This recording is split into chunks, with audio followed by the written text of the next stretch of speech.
kuna watu huko nje ukimwambia njoo kanisani, njoo uokoke, njoo usali, njoo usikilize neno, anaona kama vile akija hapa anakuhurumia mchungaji. Shindwe kwa damu ya Yesu. Unihurumii mimi, unajihurumia wewe. Halo? Yaani kuna mtu anahisi akisali kwenye kanisa hili atakuwa ametusaidia sisi. Aisee, wewe untusaidii sisi, Mungu anakusaidia wewe. Ondoeni kiburi. Yaani mimi na hazi nikakae kwenye mabati. Wewe nani? Kama unaweza kwenda kukaa kwenye udongo chini tunasindilia, wewe nani unasema kwenye mabati? Mabati tu. Watu wanasali chini ya miti mpendwa. Na wanamuona Bwana na Roho anashuka hapo hapo, wanahudumiwa.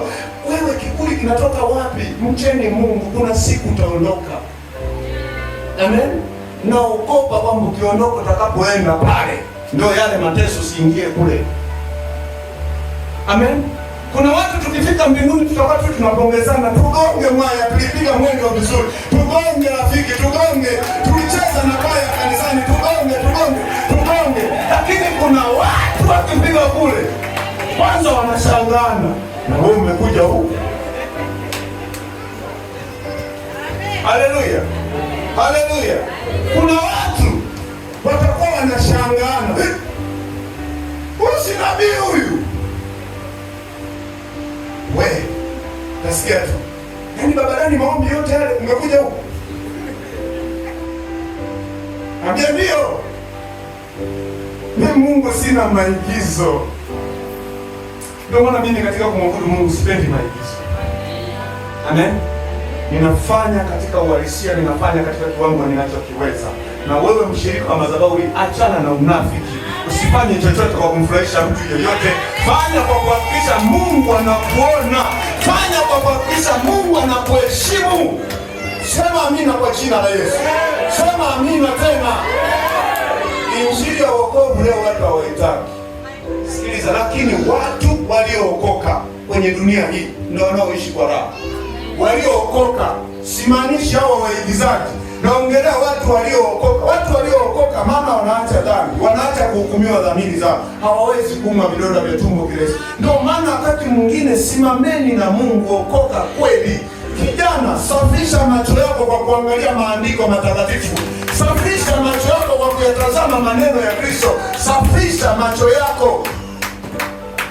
Kila ukiangalia hivi unaona uzinifu tu, kwa sababu macho machafu yanataka vitu vichafu. Safisha macho yako kwa kutazama vitakatifu.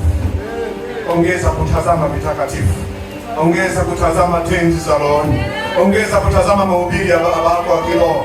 Ongeza kutazama vitu vya kimungu. Utaanza kuona maisha yako yanatakata. Amen. Kuna siku mpendo wangu, mwambie jirani yako kuna siku utaondoka. Hujamwangalia, mwambie kuna siku utaondoka. Acha kiburi. Acha kiburi. Tuna washirika wa ajabu siku hizi wanawasaidia wachungaji. Yaani kusali wewe hapo unanisaidia mimi. Ukome kwa damu ya Yesu. Unisaidii mimi ndio nakusaidia wewe. Maana ninakuonyesha njia kwamba kuna mahali utaenda baada ya kuuvua huu mwili. Ili tope litabaki. Wewe angalia tuweni mnene mwembamba hivyo ni mdomo. Maana ukitaka kuondoa vizuri, kuelewa vizuri, ukiumwa kidogo tu, hekima igawilo rufaa wapi, unakimbia kutafuta uzima, lakini uzima wa kweli unapatikana kwa Mungu. Haleluya. Haini vizuri na Mungu. Mwache kubaki na maisha ni ubatili mtupu. Adamu aliondoka na wewe utaondoka. Ibrahimu aliondoka na wewe utaondoka. Yakobo aliondoka na wewe utaondoka. Isaka aliondoka na wewe utaondoka. Funga kiburi chako, weka mfukoni, katupe chooni, akitaka kukusaidie kwa jina la Yesu aliye hai. Kwa jina la Yesu aliye hai. Mheshimu Mungu, mheshimu Mungu. Jiwekee hazina yako kwa Mungu. Hazina yako unajiwekea kwa njia unayomwabudu nani? Mungu. Amen. Maana Biblia inasema wamchao Bwana hawatahitaji kitu. So sometimes hapo unahangaika tu. kichwa kiko waruwaru masaa yote, unawaza vitu, unawaza hela, unawaza. Acha ya mambo. Wakati mwingine kaa chini, fikiria neno la Mungu. Fikiria neno la Mungu. Halo? Soma kitabu kimoja nikasema kweli wazungu waliongea vizuri. Ukitaka kumficha chochote Mwafrika, weka ndani ya kitabu. Amen.